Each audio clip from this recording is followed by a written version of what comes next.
How to make simple scrambled eggs. Step 1. Crack the desired amount of eggs, preferably 2 per serving. Step 2. Beat the eggs in a bowl with a fork or a whisk. Step 3. Heat the butter in a skillet over medium-high heat. Step 4. Next you want to pour the eggs into the skillet and turn the burner to low.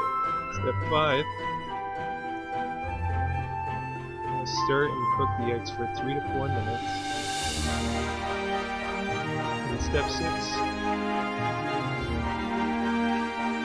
You want to serve the scrambled eggs immediately for the best texture. Enjoy!